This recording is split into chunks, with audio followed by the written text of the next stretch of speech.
Guys, welcome back to my video. I was just editing the second part of my journey and I realized two things, right?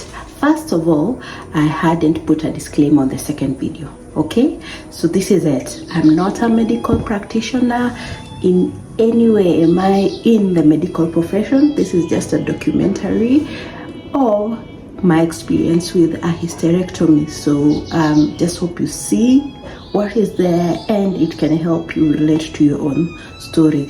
Those who are thinking about it, those who are going through it and are yet to complete the entire process, please make sure you consult your medical practitioner, right? And again, I want to apologize. It's been forever since I loaded part 1, but the reason is that this is a very sensitive topic and I felt I needed time to process part 1 before I could give you guys part 2, right? So that is why I'm late. This was supposed to be a Women's Day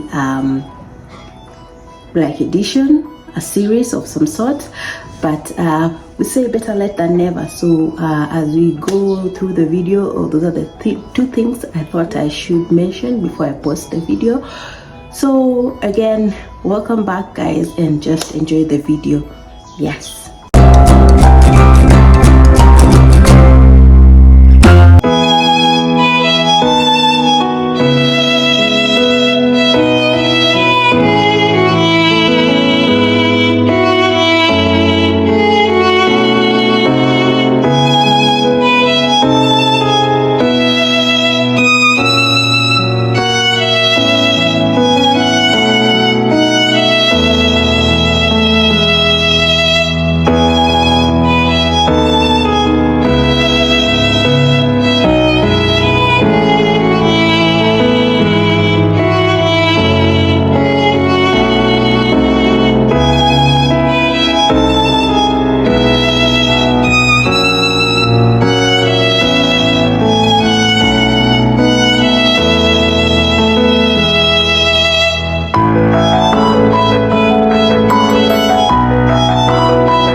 Hi guys, welcome back to my channel.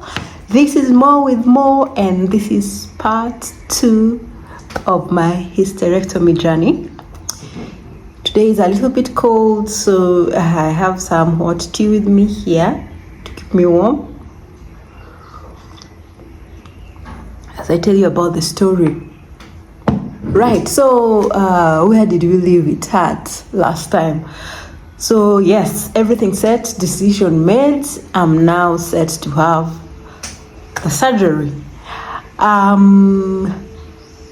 First things first, before the surgery, I had to undergo blood tests to see whether I was fit for the surgery itself.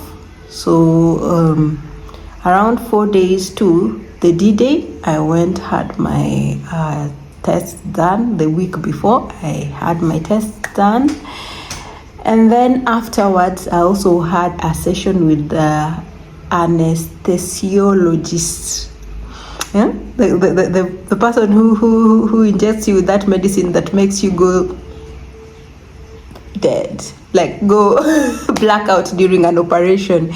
Yes, that one. So I also had a session with her, and I was taken through what to expect during the surgery and what have you, and that was quite comforting. She asked a few questions, again put it in my file, and yeah, everything was fine. So my doctor was set, I was set, and I was told I needed to come in a day before the surgery because my surgery was set pretty much on a weekday. Yeah. So the main instruction I got before the surgery, of course, is nail by mouth. And because for me, I do intermittent fasting as well once in a while, that wasn't a difficult thing for me to do. And then again, given I live near the hospital, I decided to come the day of the surgery instead of sleep a night in the hospital. Yeah, so my doctor was okay with that. He just said, I make sure not to eat and just be as comfortable as possible for the surgery. So yeah, having been set everything medically, my mom came. She stayed with me that night, and then the following morning we went to hospital. I was still nail by mouth. So I did my booking, got a hospital bed, got admitted. Everything went on fine, and so we started talking with my mom, just, the usual talks with mom and stuff like that. I could see she was worried, but well, for me, this was the day I get to get some relief. So I was super excited about the surgery, and yes, we just talked over. Then about a few hours to the surgery, I was told now I need to take medication. There's this pill that you're given that you insert down there before, just like a tampon, right? You insert there before the surgery is done. So that is what I did. Waited a few more minutes, hours, and then the time came. So I was given my operation gown. By that specific gown, when you wear it, those who have been in an operation know how it feels like your back is like bare. You see the way you wear a gown from the front and then tie it like this. Now that one you tie from the back, so it's like the back and the front, and then like yes, so it was something like that. Then I was told to not wear anything inside, like you don't wear anything inside. So I no any of the wears, inside wears, okay, no bras, no panties, nothing, like just that apron, all right. And then I was asked to remove also my shoes, my socks that I was wearing, all out. And then I was put on a stretcher. The stretcher came from the operation room staff.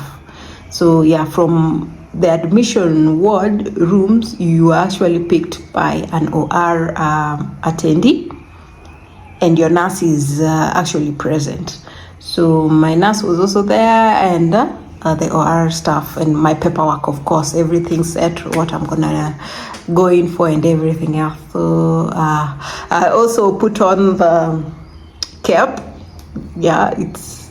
It's like a bonnet that you have to put on as well. And then you get into the stretcher. It's really not a stretcher, but it's a bed.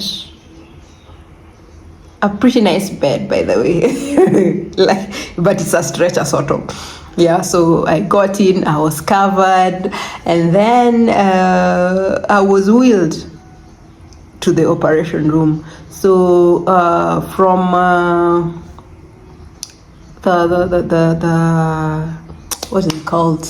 Now from the wards, where I was admitted to the operation room wasn't quite far. So I was wheeled in and went in a lift, was taken in, and so we went to the pre-op area. Again, I got the anesthesiologist there. It took me again through the process, what was gonna happen, and again I said I am fine.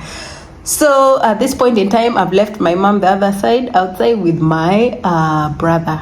So they were all outside waiting for me. And then I was taken through the procedure. The procedure basically was using a technology called V-notes. Yeah, so it actually makes use of laparoscopic procedure with vaginal procedure. So what happens is they access your internal organs via a laparoscopic procedure, but from down there. So it has minimal invasion, like you don't have incisions, a lot of incisions. In fact, you don't have incisions on the outside, but on the inside, yeah, because of the cut pieces, and then now it will be stitched. So that is how it went. I was wheeled from the pre-op area. I was wheeled into the operation room. By the way, I didn't know the operation room looks like this. Like, wow, leave alone the medical drama we see on TV.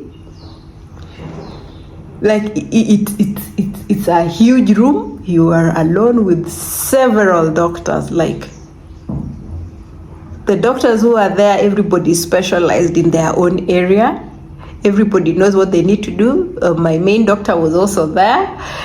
And the light, like you see that big light is on top of you. Like, yes, that is actually there. Now I started getting scared because I've seen ER and stuff like that, and you know how emergencies are. So I started getting jitters at that point. That's the only time I got jitters. But I was told everything would be fine. I don't worry and all that. Yeah. So I was from the stretcher that I was in. I was lifted to now the operating table. Still being talked to and being taken through the procedure. It was actually wonderful. And then my hands were put on the side like this. So the operating table I was on had like extenders for the hands. So my hands were put like this at this particular point in time. From the pre-op area, I'd already been put on what is that thing called? Is it the, not catheter, what is it called? That catheter is for the urine, right? Yeah. So it's the IV line. Yeah, IV line. They put an IV line here, and then what is it called? The anesthesiologist actually just told me now it was time to start the procedure, and he said he was gonna put in some, yeah, the knock me out medicine. So, and then they put also something on my mouth and nose, and I was told to count to 10. I think I reached 2. By the time I was at 3, it was total blackout. Like, I didn't know what was happening. Like, I was gone. Zero. You know the way you close your eyes and you can't see anything? It's just pitch black. Like, you don't even know where you are at. That is how I got knocked off, like, totally, throughout the operation. Yeah. So the procedure was done. My brother and mom were actually outside and waiting, but then again, when my mom saw it was getting late, she decided to go home so that she can receive the news from there. Now this is what I was told. Yeah. So because I was out, yeah, so my mom went home waiting for news. My brother still remained. So my brother goes waiting in the waiting room, of course, outside in the waiting room, then comes and asks, my sister's coming here. She's meant to be out by now, but we haven't heard from her. So the docs at the reception, or our reception, asked him what my name was. So instead of giving my official names, he gave my home name, Elizabeth. They're like, we don't have an Elizabeth here. So it's like, what do you mean you don't have an Elizabeth here? They're like, yeah, we don't have an Elizabeth here. So he goes out again. He waits, like, no. My sister was here. I haven't seen her getting wheeled out of the OR. And you're telling me there's nobody like that in this place. So now he's shocked. He needs to report to my parents that the procedure is finished, is done. I'm now recuperating, or whatever is happening, yeah? So he's wondering, now, what happens? What is gonna happen right now? What am I going to tell them? And then he decides to wait, and then comes back again. And then he's like, no, my sister is in here. Where is she? Where is my sister? So and then he was told, okay, fine. Are you able to tell how your sister looks like? Like, yes. So he's taken to the post-op area and shown the patients who are there. And then he's like, my sister is not here. My sister is not here. So again, they're like, then who is this patient? So one of the doctors says, does she have another name? Because this Elizabeth seems not to be ringing a bell. Then he's like, oh, this is her official name, Maureen, blah, blah, blah. And then they're like, Maureen is still in the OR. They're like, okay. And they're like, why did you give us that Elizabeth Lee's name? We don't know that one. And then he was told, no, I'm still in the OR, but I'm about to get out. So he waits, and then again, since it's getting late, he needs also to go back to his place. So he's told my operation is successful. I'm actually at the recovery room now. I'm being taken shortly in the recovery room, the post-op room, before I'm taken to the my ward, right? My bed. So he's like, okay, fine. Since it's gone well and you confirmed everything is fine, let me go home. So he calls mom and dad and tells them, okay, surgery is successful, but I haven't seen her. We'll go see her the following day. So for me, I was knocked out for so long, and then I woke up suddenly. Waking up, I'm finding myself in the post-op area. There's no one else. My throat is dry. I was told to expect that because of the tubes that were put in me. So that was expected. I wasn't feeling any pain. Like the medication they gave me, just, there was no pain at all. It was just like I was groggy, and then, yeah. So the doctor came and looked at me. My vitals were taken, asked a few questions. Do I know my name? Things like that. Can I see hand moving? I was okay. So they're like, okay, fine. Now I need to be discharged from the OR to the ward area, surgical ward. So yes, again, I was wheeled to my room. And at that time, I had a catheter on as well. So what happened is after the procedure was done, they stitched everything internally. I had a total hysterectomy, meaning the entire womb area, cervical area was gone out. And then what else? Once the area was stitched, a gauze was put inside. Yeah, it had some medication as well. A gauze was put inside, and then I was taking my antibiotics via the IV line.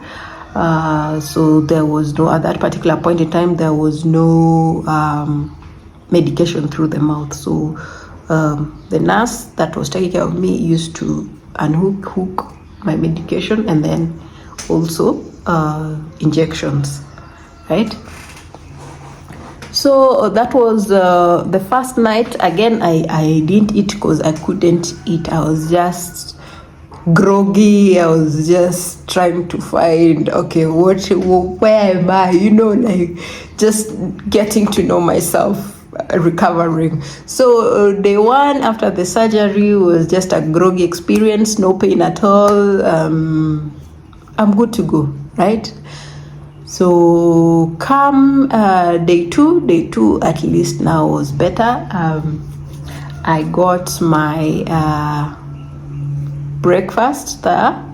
So my mom came, my breakfast was there. Again, I wasn't really hungry at that particular point in time, so just ate a little bit and left the rest there. I drank lots of water. My catheter was still in and I was lying on my back. At this point in time, still the pain was not, I would say it was between a 1 and a 2, really, because I was just feeling uncomfortable rather than pain. I was feeling uncomfortable. And that was day 2. My doctor came as usual, checked my charts. My nurse all the time keeps checking up on me, checking on my drips. I was okay. So the day of the night 2, the doctor came, checked, and said I was doing okay. The gauze was removed. Let me tell you, Maina, that was the painful part. Because when something is healing and bleeding, the gauze will attach to it, right? So when the gauze is being removed, because now you are no longer bleeding, whoa. That was the scary part. That was the scary part. The doctor was like, no, relax your muscles, we're just removing this. And then it was removed, and I was so happy it was done with. And then of course now the catheter was also removed, and I was told going forward I now need to start walking. Okay, I need to go to the washroom on my own instead of using a catheter to see if there was any injury done to the urethra or bladder, anything related to the urine side of things, right? So day 3, my mom came again. My mom always comes every morning. Day 3 she came. I tried walking, but I was still scared. So she helped me out to walk, and that is the first time in my adult life my mom actually had to bathe me. I couldn't bathe at that particular point in time, so I was given a new set of ward uniform and my bed sheets had to be changed as well. So at that particular point in time when they were cleaning my bed and my bed area, my mom went and showered me, and I'm forever grateful for her. She cleaned me up, made sure I was well showered, and then I went to the washroom. Oh my God, have you been scared to pee but you feel like peeing? Yes, that was the scenario, because I was like, what if I try to pee and I put pressure and then just everything just opens up? You have those kind of fears as a human being, but glad to report it all went well. I managed to pee, which was a good sign. And then I wore my new uniform. So when my room was being cleaned, I continued walking in the ward area, making sure that I had my mobility going. Yeah, so I used to walk from my bed to the nurse's station, then again back to my bed, nurse's station, just like that to keep me mobile. Yeah. And then, of course, my friend Adeline came to visit me. I'm so happy. I'm thankful for that. And yeah, so surgery went well. By the way, my downtime wasn't that bad. So I told the doctor, given I was feeling well, I need to go home. I don't need to stay in the hospital. So yeah, I went, bags.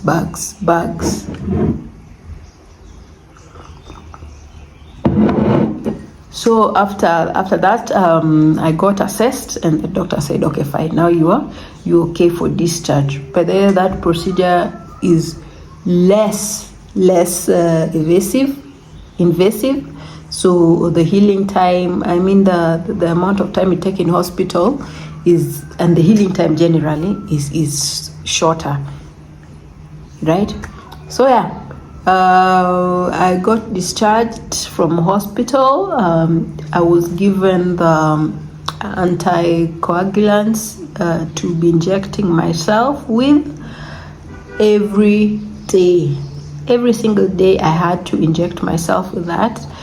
And then to just ensure that I don't get blood clots, because it was post-surgery. For a period of 8 days, I was self-injecting from the house. The nurse taught me how to do it, so I was comfortable.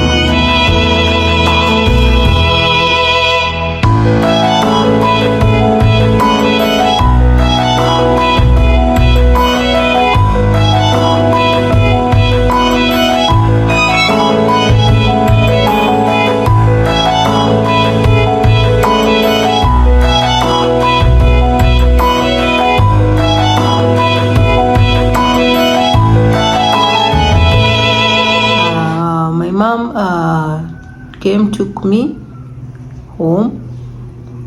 While I was home, she's the one who took care of me, made my meals, stayed with me in the house, used to take me for walks. At least I go downstairs, come back. And after 4 weeks, I was feeling myself, like I was okay. I was good.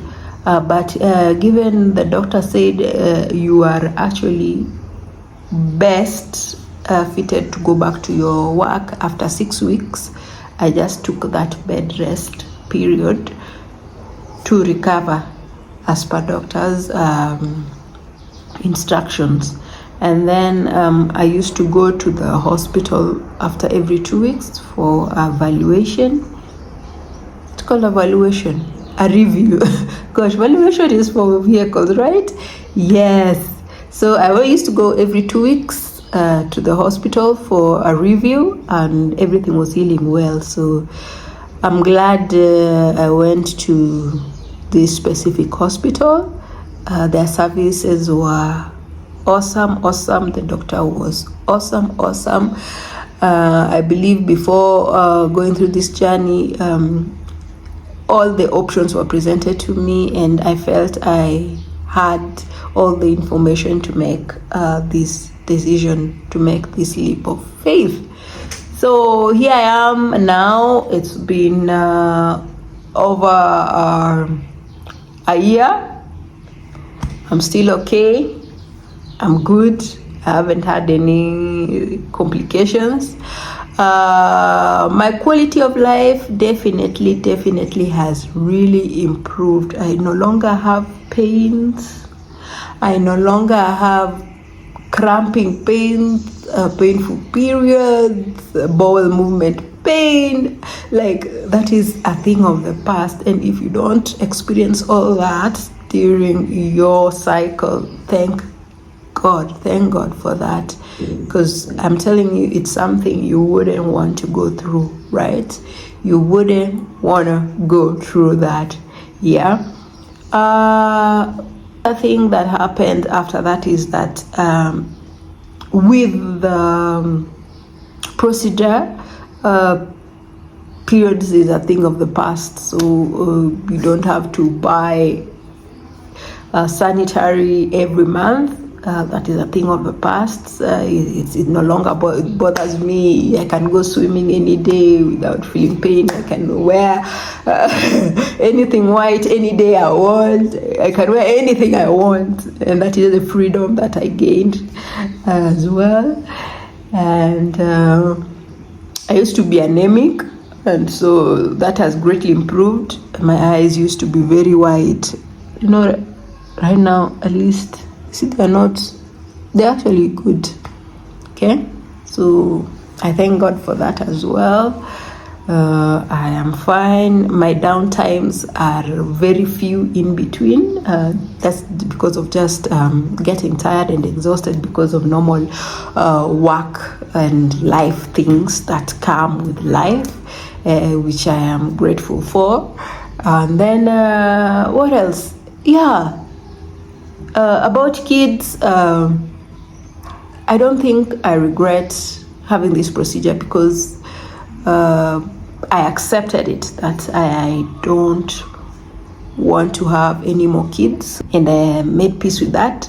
Though once in a while, even when I see a newborn, somebody having a newborn and stuff like that, there's certain mind struggles that I go through, but it's something I have been working on, and it's gotten better with time. So I believe it's just something I need to keep on working on, and it will be okay.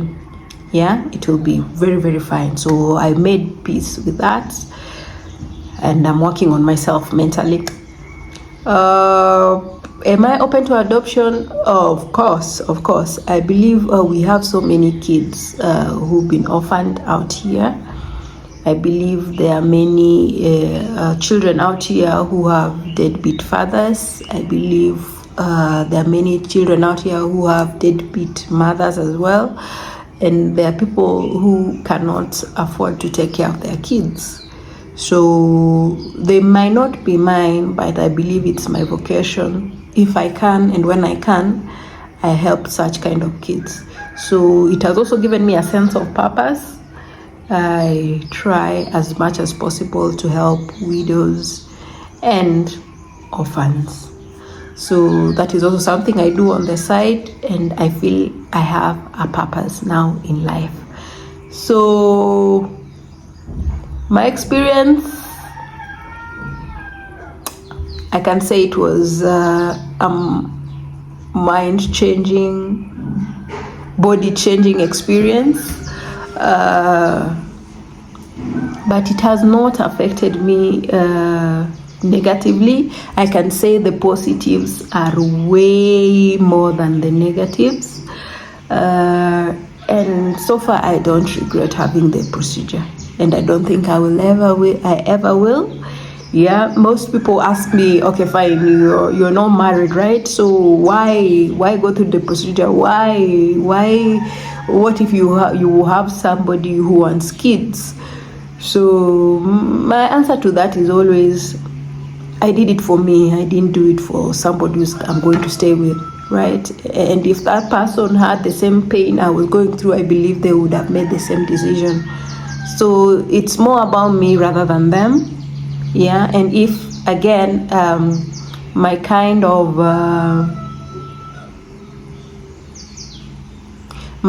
lifestyle is not what you want, for example, you want your kids, then it's best we go our separate ways. Yeah, because for me that is not going to happen, and I believe if that is also not something you want, I mean, there's no need of being together, right? Because there's always that conflict. There'll always be that conflict. Yeah. And if I don't find somebody who doesn't want kids, well and good. Like, I am happy with who I am. At my age, I think I have lived enough. I have seen enough. I take a day at a time. I live for myself and the people that I love. I like helping my community. So if this is the one thing that I will forgo, then Lord knows let it be. I will forgo it. Yeah. But at this juncture in my life, I am happy. I am excited to face each and every day as it comes. So I hope in your journey you will find purpose. I hope in your journey you'll be able to see what I went through and actually also learn a few things through it.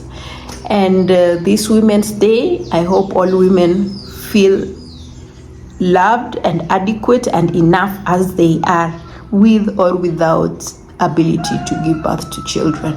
So take care, lovies. Happy International Women's Day. Well, now it's Women's Month.